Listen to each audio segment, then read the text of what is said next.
really unique things about this show is that it is invite only.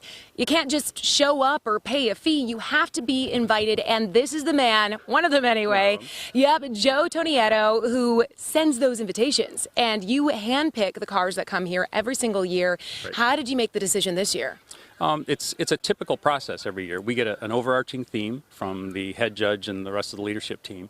They give us a theme that we work to, and then we develop a set of categories that fit within that big theme, and then we go looking for cars. So it takes us, really, we'll start in the next couple of weeks on next year's invitations. We go searching around the country for cars that best demonstrate the theme and that fit the categories that we're looking for. Most of the categories are judged.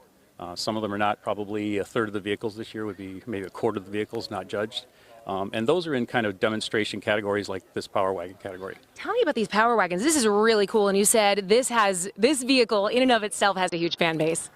Power Wagons have a big following. They're very popular vehicles. This one is a truly unique car. It is the only known surviving Woody Power Wagon. They built, I think, 50 of them. This one is a 1950 model. And we have about, I think, 13 here from all around the country this year. Wow. From the early 30s through the late 50s. Well, I was going to say, and that's really when the Power Wagons were made, was from the 30s through the 50s, and then Right. they were discontinued. The production didn't continue beyond that. So these cars have been around for quite some time.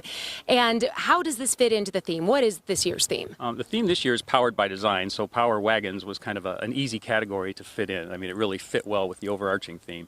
The other categories, we always have things like American Classics and American Muscle, but even within those categories this year, we tried to find cars that were the powerful versions of the vehicles for that year, or for those years. Now, this is the 29th year, correct, for Eyes on Design? That's correct. And anyone who comes this year, are they going to be seeing any cars that are familiar from previous year? There may be a few cars on the field that have been at Eyes in previous years. There is nothing that's been here recently.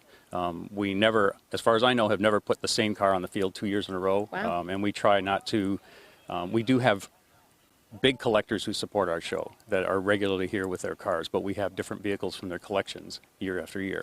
Really neat. So you would not see the same thing here next year. There won't be, I would think, none of them that'll be here again next year. This is a one year only view. And a one day only, and it happens on Father's Day every single year. Today it opens to the public at 10 a.m. Tickets are $25? Correct. Okay, $25. And real quick, tell me who this benefits. This benefits the Detroit Institute of Ophthalmology. Okay, and they do a lot of incredible things in giving back. We'll talk about them a little bit more coming up in a future hit. In the meantime, I'm going to toss it back to you in the studio as we continue to explore and watch these incredible vehicles drive on in.